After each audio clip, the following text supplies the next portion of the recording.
Adi kaayon ng United Filipino Seafarers ang ipagtanggol ang karapatan ng mga marinong Pilipino. Itaas ang antas ng edukasyon, itaas ang integridad ng ating mga pagsusulit sa Professional Regulation Commission, masugpo ang mga anomalya dito sa industriya, matulungan natin ang ating mga marino na nabibiktima sa mga illegal recruiters at matulungan din natin ang mga pasahero sa mga naglalayag na barko na kung saan karamihan sa kanila hindi pa nagkaroon ng katarungan.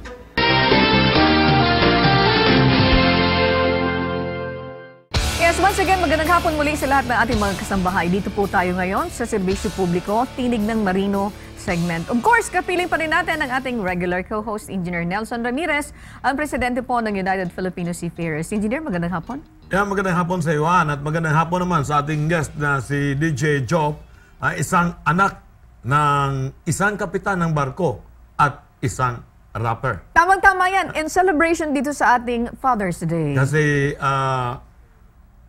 June 15 is the Father's Day, no? Yes, celebration. Father's Day celebration. Kaya tamang-tama na inimbitahan natin siya upang maipadama niya sa ating mga viewers kung ano ang damdamin ng isang anak na habang ang kanyang ama ay kasalukuyang nasa laot yes. At ang kanilang barko ay sumasagupa na ibang klaseng dilubyo. Ibang klaseng alon na malalaking alon. Yes. At isipin mo kung gaano kalayo, gaano katagal yung biyahe.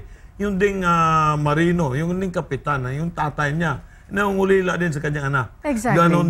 Ganon din sila. Okay. At kasi yun din ang naramdaman ng mga anak ko habang ako ay nasa barko. Ayun. Alam mo, tamang-tama, Engineer, pabatiin na natin si DJ Rap. Good afternoon, Iho. Ayun. Magandang hapon sa iyo. Ilang taon ka na ba? Po.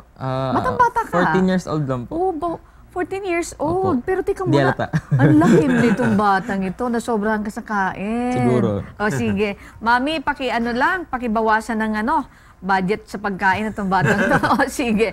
Ito ay anak ka ng kapitan. Opo. Kapitan ng barko. Captain Marino Ukang po.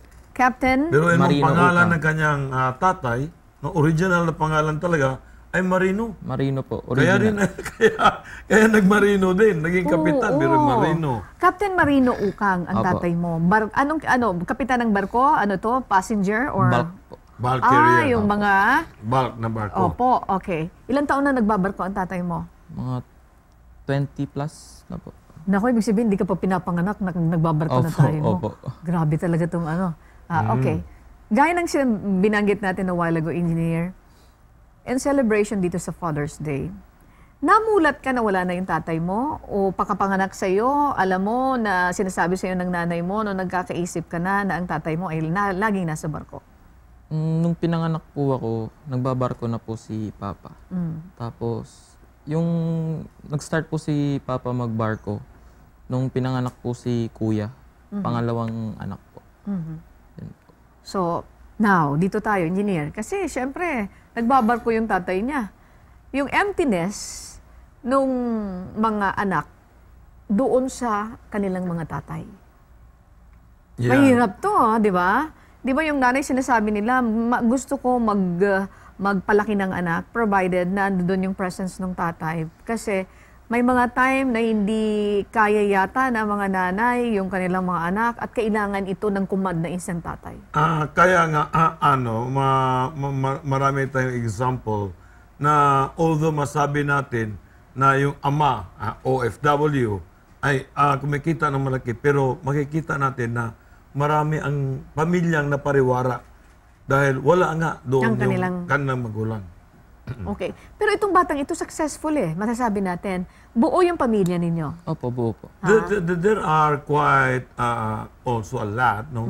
Maaaring 50% ang successful at nabuo pa rin yung pamilya, pero marami rin pamilyang napariwara. Bagamat tumatanggap sila ng allotment ng malalaki, no? At especially ito, anak ng kapitan. Ikaw, Iho, matagal na panahon na wala ang tatay mo. Pag sineselebrate itong Father's Day, paano nyo ito sineselebrate? Nagse-celebrate po kami. Bale, nag-uusap lang po kami sa Skype. Ganun. Tapos kamustahan lang po. Ganun. Ano sinasabi mo ng papa mo sa'yo? Yun, mag-aral mabuti. Ganun lang. Opo. Mabuti sila, may Skype na ngayon. Oo nga. Meron Yung na panahon. cellphone ngayon. Correct. Ay, nung araw, nung kapanahon na namin, nung mag-umpisa akong magbarko, yung sulat, 3 months bago. I think that is Kaso correct. susulat ka Oo. ngayon, naabot ng 3 months bago ka makatanggap ng sagot, no? Something like that. Minsan, kung swertehin, mga 1 buwan mahigit, nakakatanggap ka na ng sagot ng sulat mo. Pero minsan, inaabot ng 3 months. Kaya, noong araw, kapag meron kaming natatanggap na sulat, nagpapayabangan kami, ilang sulat natanggap mo, ganun, something like Ganun that. din ang nararamdaman ninyo, engineer, nasa loob kayo ng barko. Kasi wala kang sulat, wala kang sino mang kausap, kundi kayo lang. So maiinggit ka kung yung kasama mo doon sa barko maraming sulat. letters. Kaya nga, sabi nga nila noong araw, kung gusto mong gisingin yung mga crew, sumigaw ka lang ng sulat. Oh! Nasaan? Nandoon kay Kapitan. Takbuhan na yan. Doon kay talaga? Kapitan. So, ibig sabihin, masyado- Nagpila na yan. Abangan ako anong... ngayon, pwede mo na tawagan, may cellphone na. Sabi-sabihin, nagpapasaya talaga sa inyo kapag may sulat, communication na re-receive kayo coming from your loved ones. Yeah, yun ang pero ngayong araw, Skype, cellphone, Skype na, madali na. kausap mo na, nakikita mo na, no? Ibang-iba. Okay, anytime ba nakakausap mo yung tatay mo? Ano po, depende po sa kung may connection po sa barko. Okay, but anytime you want to call him, Pwede po sa tinatawagan cellphone mo, po. tinatry mo, kahit na hindi alam ng mama mo. Minsan po. Bakit Pero ka madalas po palihim si na mama. tumatawag? Meron ka bang hinihinging Wala naman. dagdag na budget? Nangamusta lang po. Nangungumusta lang. Okay, ano ba yung sa buhay mo bilang isang anak? Dumating ba sa punto na nalungkot ka at dahil laging wala ang tatay mo, hindi ka ba nainggit doon sa ibang mga bata na, especially yung mga activities in the school, wala yung presence ng tatay mo. Dumating ba sa punto na kailangan ko ang daddy ko, hindi lang yung mommy ko? Siyempre, dumating din po yun. Kasi siyempre, kailangan natin nung presence nung tatay. Pero okay lang naman po kasi nandiyan naman po si mama sa tabi ko lagi. Yun. Okay. Pero, Ann, ganito nga yan, no? As a father, dumating ka sa bahay mo, there are times that you will feel that you are a stranger in your own house. Oh? Kasi hindi ka na nakikita palagi, lalo na yung Hindi, maliit engineer, pa sila. interesado ako dun sa sinasabi mo, dumating sa punto na parang stranger ang pakiramdam mo. Yeah, pinanganak yan, maliit pa, no? 3 months old, 4 months old, so hindi ka pa niya kilala. Ngayon, abot noon, isang taon ang normal na kontrata. So dumarating ka dyan, malaki na sila. Hindi ka naman palagi sa tabi nila. Kung kargahin mo yan, ayaw nga nila magpagkarga sa'yo. At then, kung tatabihan mo yan, ayaw din magpatabi Oo, sa'yo. dahil matagal kang hindi nakita. Hindi ka kilala. O ganun nga yan. Okay. And then, by that time, you already develop that closeness, palis ka na naman. Kasi kailangan sumakay ka ng barko, maghanap buhay ka naman. Naku. Yan ang mahirap na punto sa isang ama na marino. Ikaw ba, Iho, pag umalis ang tatay mo, anong nararamdaman mo? Naiiyak ka ba? Naiiyak ka? Hindi naman po. Sinasanay na rin. Nasanay ka na. Ayun. Mga kasambahay, pinag-usapan natin ang tungkol sa Father's Day dahil itong mga batang anak ng marino, malayo talaga ito doon sa kanilang mga mahal sa buhay. Kung ako, nandito lang kasama mo rin yung tatay mo, minsan dinadalaw mo, talagang mabifeel mo na wala na talaga siya. Yung mga nangamatay na. Pero ito, malayo naman siya, pero buhay siya dahil siya'y nagtatrabaho para lang masustinihan yung mga pangangailangan ninyong pamilya. Okay. I understand ikaw ay successful rapper. Bakit dumating sa punto na naging rapper ka? Dito mo ba ini-express yung lungkot mo? Yes! Gumaganong-ganong ka pa. Yung family po namin kasi, family of singers po talaga. Sila ate, sila kuya, sa choir po nagsimula yan. Tapos, siguro po na influence po ako ni kuya. Kasi si kuya po mahilig po mag-rap-rap, ganyan. Hip-hop din po si kuya. So, dun ko po, maganda pala tong rap, ganyan. So, na-influensyahan po ako. Tsaka po yung idol ko na si Francis M. Yun. Ayun ang idol mo. Opo. Saan ka ba ipinanganak at saan ka ngayon nag-aaral? Laking Quezon City po ako, pero yung both parents ko from Bohol. Bohol. Opo. Ganda ng Bohol. Kaya from Bohol ka. Bohol siya talaga pinanganak, no? No, Quezon City po. Quezon City na pinanganak. Sa ating, ito yung haging question ko dito sa batang ito, si DJ. Aming napagalaman na yung ama ay isang kapitan nga ng barko. May bala ka rin bang sundan ang yapak ng inyong ama o mananatili kang tanyag na isa? Yes! Rapper, katulad ni Francis Magalona o kaya ni Andrew E. At ano to? Meron Glock 9? Glock 9. mayroon ba Glock, ganon? I'm sorry. Glock Yeah. 9 po. Si Glock 9 ang sikat ngayon. Naku, si engineer, pati si engineer Sumisikat nakaka-relate. ngayon, Sandali lamang po, we'll pause for a break at magbabalik kami.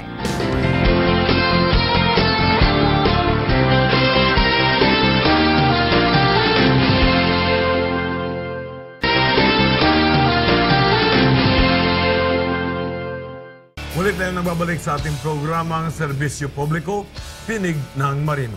Okay, dito sa batang ito, ano nga sinasabi ko? Gusto mo bang sundan yung yapak ng inyong ama? Pwede po, pwede. Pero yung gusto ko po talaga maging naval architect po talaga. Ano yung naval architect engineer? Naval architect, sila yung nagde-design ng barko. Pero meron namang mga naval architect na dumadaan naman sila sa naging marine engineer din.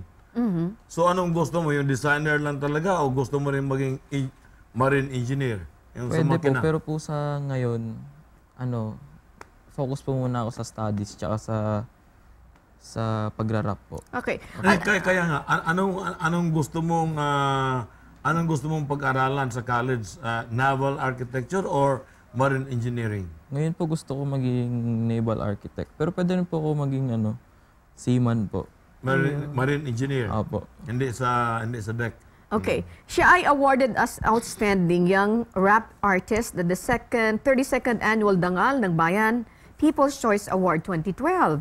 Received the Promising Young Rap Artist Award of the 3rd Huwarang Ina and Celebrity Awards 2012. Napakarami na pala.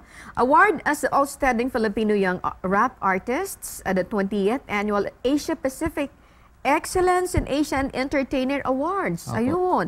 Received the Outstanding Young Rap Artist Award of the 2012 Who's Who and the Philippines Awards Committee. Apo. And finally, ito ang nominated as 2012 Best New Male Recording Artist of the PMPC Apo. Star Awards for Music. Ayan, congratulations, Ivo. Thank you po. Kilalang kilala, marami na siyang parangal na natanggap. Okay, bilang estudyante at as a ring performer, may panahon ka pang bang makipag-bonding sa mga kapatid mo at sa mga kaibigan? Yung pagpa-perform po kasi, yun po yung parang bonding moment na rin po namin nila ate. Kasi sila ate po yung nagbaback up po sa mga kanta ko. Parang back up niya ang kaniyang Mga kapatid. Opo. Aba, talagang So, pamilya kayo. Magkasama rin sila, nagbabanding din sila palagi. Okay. Kumikita ka ba? Dito? Opo, Kumikita ka sa pag-rap mo? opo, kumikita. Teka muna, mayroon ka pang budget sa tatay mo, nagsisikreto ka pa, tumatawag ka doon. Sa tatay mo, baka may dagdag ka pang hinihingi. Ay, hindi, wala. Hindi. Sige. Wala na. Marami ka ng, marami ka ng May pera. mga racket na. May racket na. Humingi ka pa ba sa nanay mo? Minsan po. Kasi po yung lahat nung kinikita ko, siya rin po yung naghahawak. Oo, ang Tapos ganda inaano naman po sa bangko po. Ang ganda naman ito. Savings po. Disiplinado tong mga batang to eh. Kasi alam mo, engineer, yung mga anak ng kapitan na kilala ko, grabe maglustay ng Correct. ng salapi. Malalaki kasi yung sinasahod ng mga kapitan. Mayroon 500,000 per month. Yung estado yung standard of living nila talagang kakaiba. Hindi nila naramdaman kung paano kahirap kinita yung pera yan. Ang alam lang nila na dumarating na ganun kalalaking halaga at paano gastusin. Pero ikaw, engineer, paano mo para mo to binabalanse sa mga anak mo? Yung pagpapadala ng pera sa pamilya, hindi mo ba sila teka, ako ay malayo sa kanila, sige, kung anong kailangan nitong mga anak ko, ganun na lang, papadalan ko na lang ng pera. Hindi ka ba tipong Depende. ganun? May allotment ang asawa ng Siman. So pinapadala ko yung allotment, bahala ka ng budget yan. Hindi mo siya tini-check kung ano, hindi. Bahala hindi na silang budget kung paano. Ikaw naman, Iho, ano yung sinasabi sa'yo ng tatay mo every time na magpapadala ng pera? Anong kalimitang hinihingi mo sa kanya? Wala po akong masyado hinihingi. Pag uwi po ni Papa yung... Doon ka Pero nagtitake meron advantage.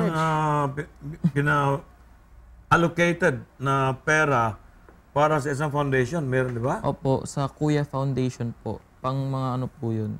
sa mga batang lansangan po, mga napa-feeding program, mga ganun po. Ay, pwede pala natin Nagbibigay ito siya maging doon. partner. Oo. Pag anyayahan ka namin, ha, pag makakita kami ng mga batang i-sponsoran, ha, Opo, halimbawa, opo. kailangan nila ng damit, na mga ayun, ayan. Napakadisiplinado pala nitong batang ito, Yung ha. kinikita niya, doon niya, a part of that, no? Doon niya dinadala. Ibig sabihin, sa murang edad, marunong na rin siya mag-share ng kanilang mga kinikita. Yan, Ayun. ibig sabihin. Kung ikaw ang tatanungin, teka muna, bago dun sa puntong yon, I understand na kagawa ka ng isang kanta para sa mga marino. Ayun. Ha? Ano yung Para sa kanyang tatay. O, para sa- Dedicated po sa father ko, tsaka sa lahat po ng mga Kaya tatay dyan. kailangan sampulan natin to. Oo, tapos ikaw susunod Mabigyan tayo ng engineer, ha? sam- Sige. Dapat nabigyan tayo ng sample ngayon ni DJ Joke. Okay, siguro tamang-tama mga kasambahay, ulitin natin in celebration dito sa Father's Day, ay bibigyan natin ng pagkakataon ng isang anak ng marino, isang anak ng kapitan na malayo sa kanyang ama. Nakakompose po ito ng isang kanta para sa kanya. Okay, eto po, panoorin natin si DJ Chop ng... Anong grupo si Kanyang, DJ Chop? Anong group ka ba, Chop? May sarili kang group? Solo artist. din po. Solo artist. Okay, let's welcome DJ Chop. Okay, Sa kanyang, dito na tayo. My Dad, no? May ano? Dear Dad. Dear Dear Dad, Dad. Dear Dad. Ayun. Okay. Parang Dear Kuya. Yes. Go! DJ Joe. Dear Dad, yo, kumusta ka na? Ayok naman na araw-araw ay nasa mabuti ka. Ako'y nangangamusta pagkat namimiss ka. Kailan ka makakasama, kailan ka makikita. Puro litrato na lang, puro sulat na lang. Ang gusto ko kasi mayakap pagpasalamatan ng personal sa lahat-lahat ng iyong ginawa sa ating pamilya. Lahat kami tuwan-tuwa kaya I pray every day, all day. Naingatan ka palagi at ikaw the way. Huwag kang pababayaan, lagi kang babantayan. Yan ang tanging hiling ko sa may kapal.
Airpods, Papa, Daddy, Itay, Ama, iyan ang karaniwang tawag natin sa kanila. Pero hindi na importante kung ano pa, basta't mahalaga ay nakakasama mo siya. Upang ipadama na mahal mo siya, siya'y bigyang respeto at pagpapahalaga. Tulad ko ngayon ako'y sumipi ng ganda para sa kanya, pagkat malayo siya sa amin. Umasa na kahit dito sa wit na makarating marinig niya, pagkat ito'y dagdag inspirasyon sa araw-araw ng pagtatrabaho sa bangko. Kahit anong dilubyo, hindi hurungan ito. Hamon ng panahon, malalaking alon, basta para sa amin, diniyalita na yun.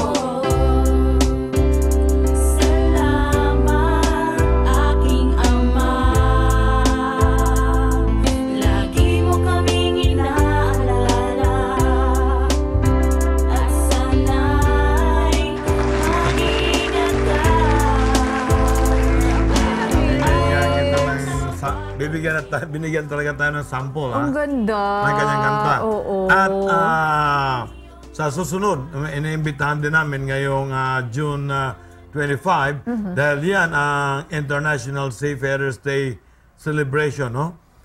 Iniimbitahan namin sa Samarina. Meron kaming Maritime Forum at doon kakantahin naman niya ang Maritime Family. Apo. O kasama rin niya ang Dear Dad. At the age of 14 kasi itong batang ito, 14 na taong gulang pala, ang galing niya ng kumanta. Yan. Marami ng award. Daming award. And at the same time, engineer, yung kanyang damdamin ay para tumulong. Nakakatulong na itong batang ito. Okay. Mayroon pa akong gustong itanong sa iyo. Kung mayroon kang gustong ipanawagan or message sa inyong ama, ano yon? Pero when we come back, sandali lamang po.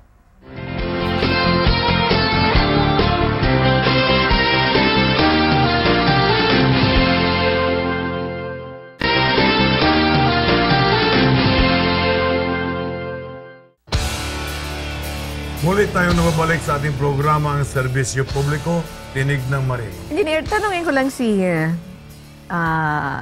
Joff. Kung may message ka sa tatay mo right now, anong gusto mong sabihin? Mag-ingat ka dyan lagi. Sana huwag kang makalimot na magdasal na sana makasama ka na rin namin sa araw-araw. Yun. Wala ka bang, hindi mo ba sinasabi sa papa mo na, tama na, huwag ka nang magtrabaho? May dumating na ba sa punto? Sinabi mo rin kay mama mo or what? Hindi pa po. Kasi siya rin po naman may gusto nun eh. Gusto pa rin niya mag-work. Sure. Ikaw, engineer, noong mga time na yon, tanungin naman kita, engineer. Kasi ikaw sinabi mo na singer ka din. Anong mga kinakanta niyo, engineer, that time? Well, I started sa mga rock music, no? Kung anong... Anong nung mga panahon niyo po, engineer, hindi naman ito katagalan pa. Yan. ano yung mga time na yon? Ano yung mga paborito niyong kanta? Nandiyan yung Beatles, no? Cascades, The last Grand Funk, lead The Last that Lead, leads to the vine. Ayun, At saka nag-concert kung anong ka mga hits sa mga Gary Lewis and the Playboys. din. Ano yun? Solo or anong... With the band. yeah. Ano rin ako, rhythm. Talaga? No ng wonder. band. Kaya Yeah. pala yung ano mo, pwede din yung boses mo pang Rod Stewart. Ha? 'Di ba? So, iyan ba yan? Bakit niyo napili din na kumanta, engineer? Nagdahil sa malungkot kayo sa loob ng barko or what? Noong high school ako, sa band, hindi sa barko. I see. Sa band, sa high school during weekends. Kumakanta ako. Kaya siguro nabighani yung maganda mong may bahay. Sige. Pero nung nasa barko ka, engineer, nagagamit mo rin ba ito para pang Kaya palagi akong bumibili ng overcome gitara. ng inyong kalungkutan? Palagi akong bumibili ng gitara. Sa loob ng barko? Kaya marami akong gitara na naipon tuloy. I see. Tuwing uwi ko, may dala akong gitara. Ganun. Binibili nyo saan yan? Kahit saang lugar ako mapunta. Bibili ka ng gitara? Bibili akong gitara. Talaga? Ayan ang inuuwi mo bilang pasalubong or what?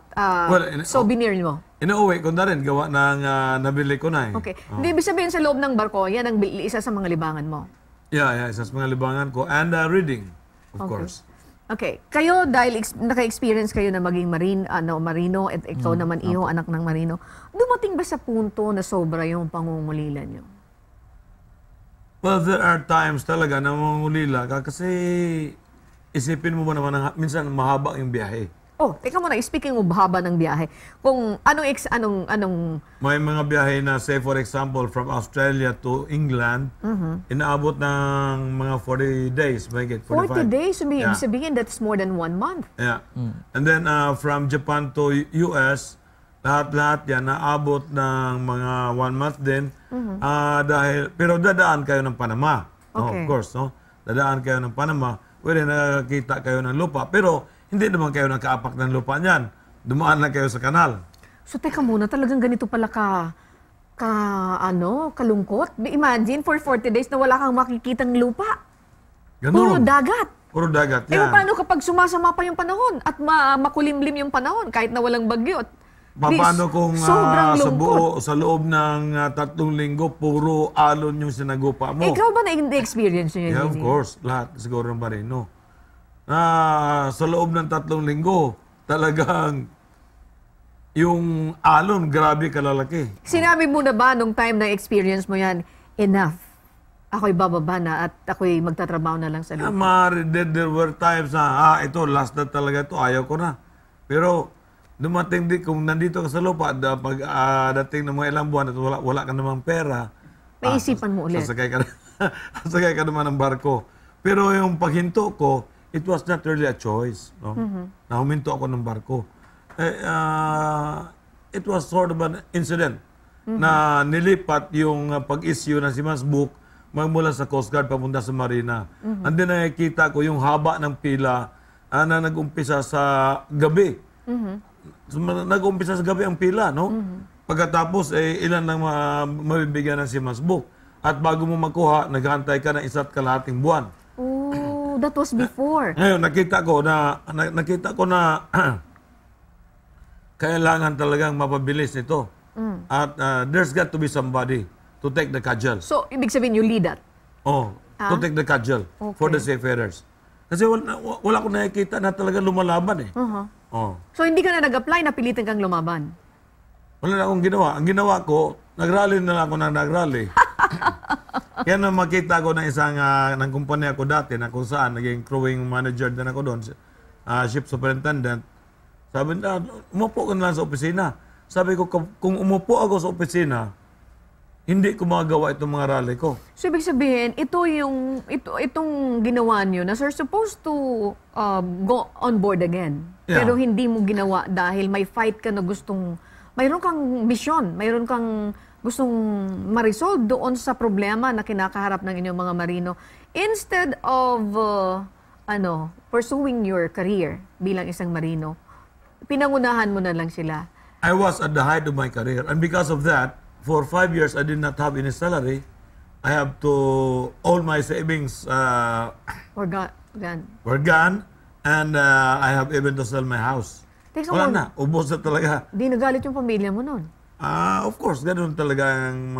So, binenta mo pati yung bahay mo dahil doon sa fight na yon.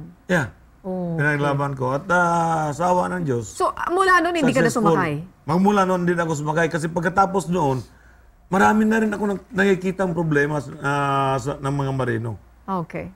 Balikan ko ito si Joff. Joff, naisip mo bang pigilan ang tatay mo sa pagsakay? Especially pag mayroon kang naririnig na, mayroon barko na nagbanggaan doon, mayroon mga namatay, mayroon yung barko na lumubog. Mayroon bang pumapasok sa isip mo na ganyan? I have to call my dad, I will tell my mom, na tell dad to stop, ayoko na, gusto ko makita siya ng buhay. Si mama yung laging ganun. Pero sabi ko, mama, tawagan mo kasi may bagyo daw, ganyan. Kinakabahan kami lagi. Oh. Yun po. Sa inyo, sa bahay nyo, mayroon ba kayong... Paano yan? Hindi naman po pwede na sa loob ng bahay walang na-encounter na problema. Lahat ng problema nyo ay kailangan malaman ng daddy nyo o filtered na. Ibig sabihin, sala na. Ganon din kayo, engineer. Normally, hindi nila pinapaalam. Hindi pinapaalam. Kasi nandoon ka na nga sa barko eh. Ibibigyan ka pa ng problema. Dapat hindi gagawin. Okay. Paano pag dumating ka, that's the time na malalaman mo na may Saka na problem? lang. Yeah. Ayan. Ikaw, iho, ganon din? Minsan po ganun. Pero may mga times po na hindi talaga may iwasan masabi. Sinasabi mo. Opo. And then, anong immediate reaction ng daddy mo? Minsan nag-aalala rin po, ganyan. Minsan nga nagagalit pa, ganyan. Ayun. Hindi ka ba yung tipong spoiled brat? Hindi naman po. Kasi pag sinabi mo, hindi ka ba yung tipong alam ko na kaya niyang magpa-close na isang bahay aliwan kasi yung tatay niya ay isang kapitan. isang kapitan. Malaki, Hindi naman po Yung mga ganun. nag-aabuso, hindi ganon. Hindi naman po. Ayun. Sa ating mga kababayan na nanonood, sa mga marino, sa mga anak ng marino, ano ang message mo para sa kanila bilang isang anak ng isang Sa lahat po ng mga marino, alam ko pong, katulad ko, yung mga anak nyo po, proud na proud sa inyo. Tsaka, ingat lang lagi. Yun. Tsaka yung mga anak nyo, turuan, yung mga kanta ko po kasi, may mga values po. Itinuturo. Itinuturong values sa mga kabataang Pinoy. So yun po. As anak din po ng seaman, syempre malungkot po, ganyan. Gumawa po ako ng way para maiparating sa mga seaman at sa anak ng seaman yung mga nangyayari sa tatay nila. Okay. Engineer, kayo po bilang isang seaman, ito ay araw po ng Father's Day. Ano ang gusto niyong i-share sa ating mga marino, sa mga pamilya, at gano'n din sa mga anak? Ang akin, bilang marino, alam natin na marami sa mga marino na tumanda na at walang naipon. Kaya yung iba, ang tanong nila, bakit merong age limit? Ang masabi ko, kalimutan nyo na yung tanong na yan. Ang unang gawin nyo, alam ninyo kung paano kayo mag-ipon. Pangalawa,